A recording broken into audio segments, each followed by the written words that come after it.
Welcome back to the channel. Today we're going to be talking about Massachusetts, also called the Bay State. Massachusetts Bay is pretty famous among the bays that are located in the United States. The Massachusetts Bay was one of the first places that English colonizers came when they arrived in the New World. So the official title, or the officially recognized designation for Massachusetts, is the Commonwealth of Massachusetts. And it gained statehood February 6th, 1788. It's the sixth state to have joined the United States, or what would become the United States. And you'll notice it's there in the red, in the little inset. Not a very large state. The capital of Massachusetts is Boston. The population is one of the larger states, so it has 6.9 roughly million people living there, making it the 15th most populous state. In area, it's 10,565 square miles, or 27,337 kilometers squared. And making that it around the 44th. I shouldn't say around. It is the 44th largest state. Largest cities in Massachusetts: Boston, Worcester, something like that. Springfield and Cambridge. Boston, Springfield, and Cambridge are a lot easier for me to pronounce than Worcester. Anyway, this is where the Pilgrims arrived when they first set foot on the New World. So in 1620, a group of English religious separatists. They were English separatists. They were trying to find religious freedom. It was pretty oppressive at that time in England to belong to something that I believe wasn't the Church of England. I have to look that up to be 100% sure. But they arrived in at Plymouth Rock, established the Plymouth colony, and this was pretty much the start of English settlement in the United States. A large wave of settlers came and established Massachusetts Bay Colony in 1630, so just 10 years later, and that centered around Boston. It was led by John Winthrop, and they were a theocratic society. Puritan was the nature of their religion at that point in time. Massachusetts also playing a very central role in the American Revolution. The Boston Tea Party is pretty famous in the response to the tax imposed on certain goods coming into the United States by the Crown. The settlers were unhappy with it. One of the things that amazes me is that the settlers were not really looking to break away from from England at that point in time. And if in fact the Crown had been a little bit more receptive to their position, that we could have had a situation more like Canada, where Canada gained its independence from the British Crown basically just by an act of Parliament. At that point in time, it was like, okay, Canada, we don't see any reason to keep running you as a country. You're more than capable of doing that yourselves. There you go. Here's your freedom. I think that one of the big battle cries at the time, and of course I'm not a historian, this is a opinion and conjecture, but a lot of the battle cry at the time was no taxation without representation. And so at that point in time, the colonies were not represented in the British Parliament, and so they had no they had very little control of their governance at that point in time, and so for them it was very dissatisfying. And I can see that would be the case. Anyway, it could have been a very different United States if at that point in time the British Crown had looked at the settlers and said, you know what, maybe we should listen to your concerns. Anyway, industrialization. So let me back up. John Adams, John Hancock, Paul Revere, those are some of the major names from Massachusetts at the time of the American Revolution. The industrialization came next. So 19th century Massachusetts was one of the centers of industrialization in the United States. And if you look into the history of the United States, you'll find that a lot of that industrialization happened in the North. And that was one of the reasons that contributed to the North being victorious when we came to the Civil War later, because they just had more material, more processing power, more manufacturing, all of that stuff. And the South definitely had a much harder time keeping up with the production that the North was actually capable of. Lowell and Lawrence were textile manufacturing hubs. They also had advancements in technology. The telephone was developed by Alexander Graham Bell in Massachusetts, and the first successful steam engine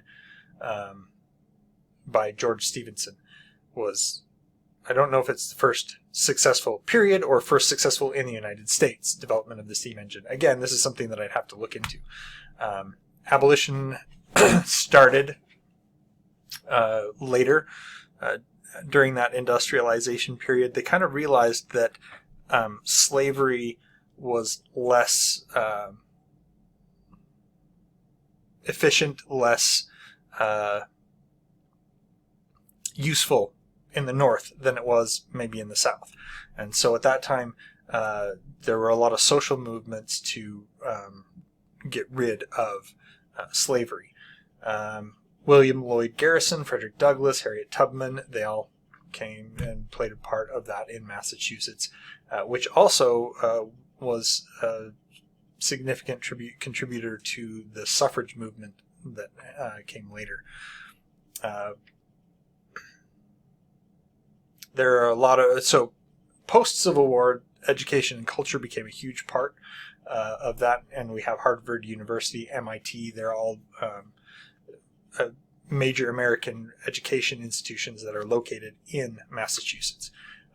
We have also Henry David Thoreau and Ralph Waldo Emerson were based in Massachusetts, so there's a couple of those. And then we have the modern era. It's an industrial hub, and it continues to foster technology, biotechnology, and healthcare as components of their economy, with Boston being kind of the center of that. A lot of people from the United States make trips to Boston to delve into the history of the area, especially as it purports to the American Revolution.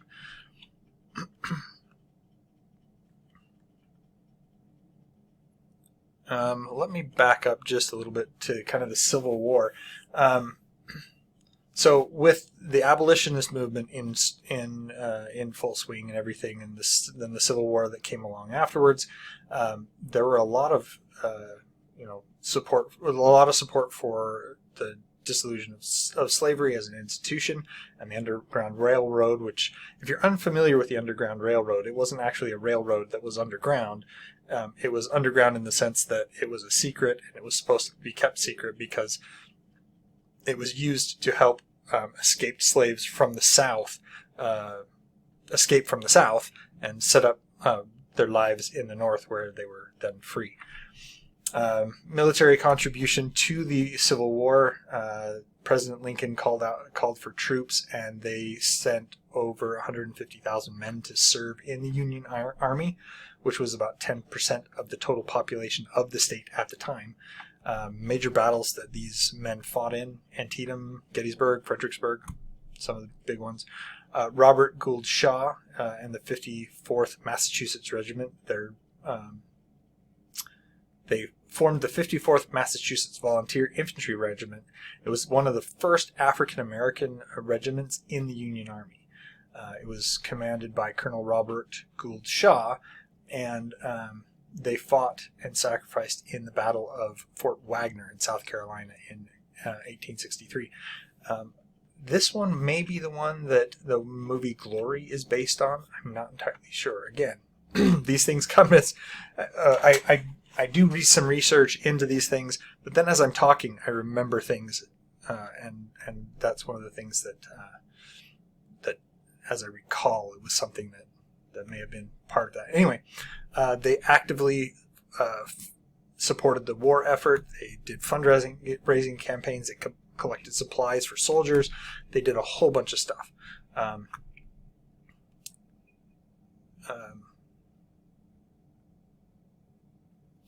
Anyway, Civil War, they were a huge contribution and a huge contributing factor to the success of the Union Army in that particular conflict. Okay, moving on to Massachusetts geography and climate. So you have the coastal areas, you have the eastern part of the state, you have the Appalachian Mountains and the Connecticut River Valley. These are the kind of four main geographic areas of Massachusetts. So it has a lengthy coastline because of the little curly Q there on the end of the state.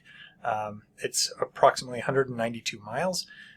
Cape Cod is a pretty popular tourist destination. A lot of people have heard of it. Sandy beaches, there's marshland, there's a lot of fishing communities in there. The eastern part of the state is the more populous and urbanized region, so a lot of the cities are in the eastern part of the state, with Boston being located there. They also have the Appalachian Mountains, so there's the Appalachian Mountains run along the eastern part of the United States. So the Berkshire Mountains, they've got hiking and ski resorts. Mount Greylock is the highest peak in Massachusetts, and it's located in that area. And then we have the Connecticut River Valley. So the Connecticut River flows through the western part of the state, and it has that fertile area for more of the agricultural and more of the rural aspects of the state. There are islands that are part of Massachusetts, and there are some inland waterways, but those are, those islands, in my mind, belong to that coastal region, and then the inland waterways, they're part of whatever part of the state they happen to be in. So, their climate is humid continental. Summers are from June to August, and they're generally warm and humid. The average daytime temperature is mid-70s, which is around 24 Celsius, to the mid-80s, which is around 29 Celsius. And they can get up into the 90s, but not very often, and that's around 32 to 35. The humidity level, because they're on the coast, is really high, and there are a lot of thunderstorms during the summer months. In autumn, which is September to November, we have a mild climate, so it's the temperature does cool down, but it doesn't drop really low really fast. So the average temperature is around the 50s Fahrenheit, which is 10 to 15 degrees Celsius. And that's when it starts getting into September, and then it goes down into the 40s, which is 4 to 9 degrees Celsius in November. In winter, December to February, cold, snowy, average temperatures, it's all over the place in the state. The coastal areas are a little milder as far as the climate goes, with more extreme temperatures, extreme low temperatures in the mountainous area of the state. So coastal areas, daytime temperatures in the 30s, which is 0 to 4 degrees Celsius. Inland areas, 20s, which is -1 to -6, with snowfall being fairly common because it's right there on the ocean, so there's a lot of moisture that it picks up and then dumps on the state in the form of snow. We get to spring, which is March to May, gradually warms up. Obviously, we have in the 40s. It's kind of like it's fall, but in reverse. So it gradually warms up. So 40 to 60 is where we start at the 40s and get up into the 60s. This is the rainy season for Massachusetts, so it has a lot of precipitation at that point in time. Industry in Massachusetts centers around these ones. So we have education and research, healthcare and life science, technology, financial services, manufacturing, tourism, and renewable energy. A lot of stuff is being poured into those sciences, in the renewable energy anyway. So as I said before, Harvard University is in Massachusetts, MIT, Boston University.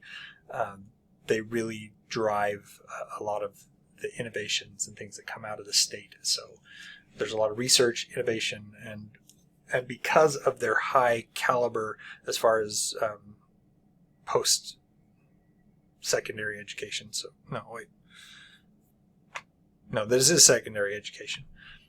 Because of the high caliber of the secondary education, it does attract students from all over the world. Healthcare and life sciences, Massachusetts General Hospital, Brigham and Women's Hospital, as well. There's a lot of pharmaceutical companies and biotechnology because of the presence of those, the education and research and the healthcare and life sciences stuff that's there in the state. You naturally attract those industries. So technology is Cambridge is emerging as a technological hub, and again with the research there in the MIT especially is famous for driving that technological vehicle, those changes. So software development, information technology, robotics, artificial intelligence. Actually, a long time ago, I worked on a project that had gotten its start in Massachusetts at MIT. As I recall, the Hewlett Foundation paid MIT a large sum of money to create a way for the professors and things at MIT to digitize their content, and then for for people around the world to learn from the professors there at MIT. Now, you weren't getting MIT credit; you were just able to go through their class material, go through the assignments, listen to their lectures, all that kind of stuff. It was great. Now, when they got through with this project, the Hewlett Foundation said, hey, we'd like you to then share this software with the rest of the world. And MIT said, no. And so another professor picked up from where MIT left off and started developing what was called OpenCourseWare, where they would build a platform that other universities would be able to use that platform to digitize their content, and then learners from around the world could then go and use that and consume that content. Anyway, it was an interesting project. Financial services, banking, investment management, all of that stuff. We have manufacturing, as I said, aerospace, defense, precision instruments, medical devices, all that kind of thing. Tourism, they have millions of tourists going through each year. Accommodations, restaurants, entertainment, all that tourism-related information there. And then we have the clean energy and renewable energy research being done in the state. So just to talk about some of the larger companies based in the state, we have General Electric is based in the state. Their headquarters is located in Boston. It was located in Boston until 2016. So I'm sure they still have quite a large presence there in the state. But yeah, Raytheon Technologies Corporation is there. Mutual Life Insurance Company, Mass Mutual, as it's also called. Biogen Inc. is another one. Vertex Pharmaceuticals, TJX, they're a multinational retail corporation. They operate TJ Maxx, Marshalls, Home Goods, Sierra Trading Post. Thermo Fisher Scientific has headquarters in Waltham. Boston Scientific Corporation is part of that company, or part of the state economy. State Street Corporation, they're a financial service company. And then Bose Corporation. If you're unfamiliar with Bose, I'm kind of surprised. They're purveyors of what's the high-end audio equipment. So they're based in Framingham, Massachusetts. As far as tourism goes, tourism, as I said before, in the state is quite popular. There's the Freedom Trail. It's 2.5 mile, 4 kilometer historic trail. You go through the Revolutionary War past. You go through Massachusetts State House, Paul Revere's house, and the Old North Church, which were significant for several reasons during the American Revolution. Fenway Park, it's the oldest baseball stadium in the Major League, home to the Boston Red Sox. You could get guided tours of the ballpark, which is interesting. Cape Cod, as I mentioned before, it's a very popular summer destination. You can go to Cape Cod National Seashore. There's whale watching and fresh seafood, which the city is known for. Martha's Vineyard is a popular place to go. I think I want to say that the presidents of the United States kind of have a summer house there, or there have been presidents who have had a summer house there. I forget what exactly it is, but Martha's Vineyard is located off the coast of Cape Cod. Salem, if you've heard of the Salem witch trials, that's where they happened, is Salem, Massachusetts. In 1692, you can go to the Salem Witch Museum, the Salem Witch Trials Memorial, and the House of Seven Gables. There are other things to do there, but I mean, seriously, it's Salem, Massachusetts. Plymouth, the first permanent English settlement in New England in the United States, was established by the Pilgrims in 1620. So you can explore Plymouth Rock, the Mayflower II replica, and the Plymouth Plantation. It's basically a living history museum. So you go there and they recreate the 17th century conditions that were that the settlers would have found at the time. The Berkshire Mountains, we talked about them a little bit earlier. This is where we have some of the natural part of the state. Let's see. There's the Tanglewood Music Center there. It's a summer music festival. The Norman Rockwell Museum, if you're unfamiliar with Norman Rockwell, he's kind of considered one of the establishing painters of the United States. That kind of old-timey Americana style. Old Sturbridge Village, it's another living history museum that creates that New England village from the 1830s this time. So it's a little bit more advanced than the Plymouth Plantation. Minuteman National Historic Park. So the Minutemen were a militia that was established in Boston, and the reason they were called Minutemen was because they were supposed to be able to be assembled and ready in minutes to fight during the Revolutionary War. So they're called the Minutemen, and they have the National Minuteman National Historical Park. And you can go to Battle Road Trail, Old North Bridge, and other monuments that are part of the American Revolution. And then we have the Mount. It's a former estate that was owned by the author Edith Wharton. And they have literary events and things that take place there. Okay, let's go on to the Massachusetts trivia. Again, I like the trivia stuff. It's one of my favorite things. The Fig Newton was named after the city of Newton, Massachusetts. It was created by the Kennedy Biscuit Works in 1891, and then named after the town. It's interesting to me that we call them cookies, and they're referred to as biscuits by the British, where we have, for the people in the United States, a biscuit is usually about this big, about that big, and it's a dough. It's a kind of a breakfast food almost.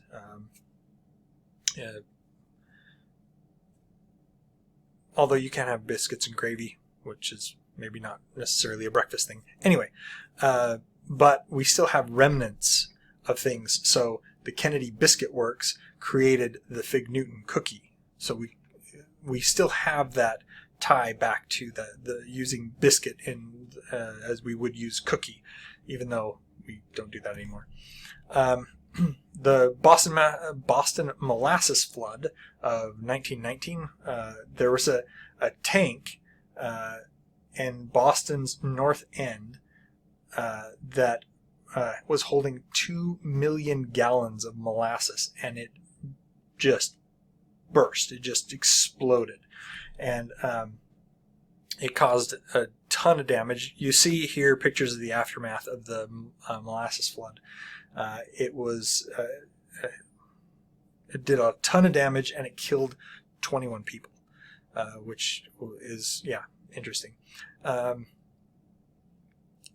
What I've heard is you can't smell it anymore, but for years after they had cleaned up, on a hot day, you could smell the smell of molasses in where this flood had happened. So interesting. Basketball, the sport of basketball, was invented by Dr. James Naismith, December 1891 in Springfield, Massachusetts. As I recall, Dr. James Naismith was a Canadian, but he invented basketball in the United States, so that's why it's considered our sport. I'm trying to think, there might be only one, maybe two teams, basketball teams in Canada. I'm thinking the Toronto Raptors, and I can't think of any other ones. I'm not really a sports guy, but like I said, some of that trivia stuff sticks in my head. The first game was played at the International YMCA Training School in Springfield. The Mayflower II, it's a replica of the original Mayflower ship that brought the Pilgrims to America in 1620. It was built in Devon, England, and they sailed it across the Atlantic Ocean and dropped it off in Plymouth. And in 1957, it was a gift from the British to the United States, which is awesome. It's awesome that the British did that for us. Talked about the Salem witch trials. They occurred in Salem in 1692, and there's a lot of crazy stuff going on. 20 people were executed on the crime of witchcraft at the time. The Great Boston Fire, so November 9th through the 10th, 1872, the Great Boston Fire broke out and consumed 65 acres of the city's downtown area. It destroyed around 776 buildings and caused millions of dollars of damage. The Boston Marathon, it's one of the oldest and most prestigious marathons that you can take part in. It was first run on April 19th, 1897. It takes place annually on what's known as Patriots' Day, which is a day celebrating the battles of Lexington and Concord. The official state cookie of Massachusetts is, in 1997, Massachusetts became the first state to have an official state cookie. It is the chocolate chip cookie, which was designated as their state cookie because it was invented at the Toll House Inn in Whitman, Massachusetts. So yeah, there you go. Covered all that stuff. Okay, good. In Massachusetts, there is still a law on the books that prohibit dueling or challenging someone to a duel. it is considered a crime to promote a duel or to be involved in one. So yeah.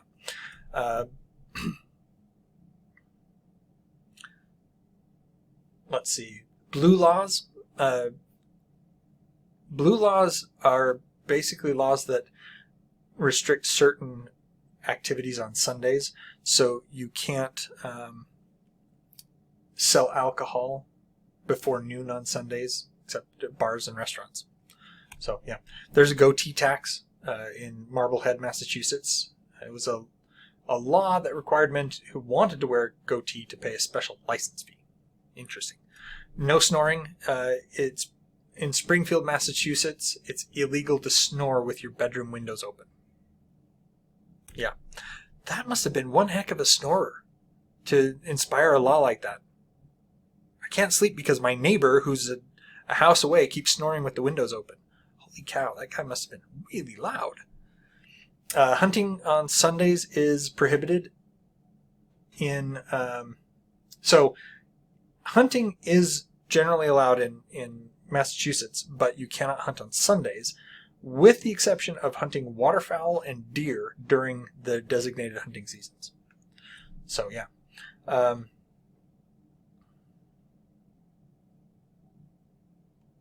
Let's see, I'm trying to see in my notes where I am. Horse race. Let's see. Hunting on Sundays. It's illegal to race horses on any public street in Cambridge, Massachusetts. Yeah, that must have been interesting. So they have you've heard of if you've heard of the Bermuda Triangle, Massachusetts has their own triangle. It's called the Bridgewater Triangle. It's in southeastern Massachusetts, and it's known for UFO sightings, Bigfoot encounters, and unexplained occurrences. So, and then let's see, they are the cranberry capital of the world, the second largest cranberry producing state in the United States. So yeah.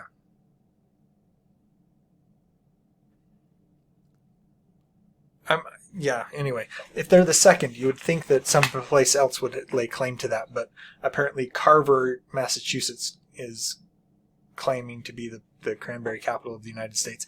What you're seeing here is a picture of a cranberry bog.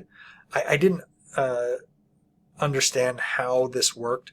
So apparently they grow cranberries on the cranberry bushes, and then they flood the fields so that the berries float up, and that's how they collect them. Interesting. Yeah.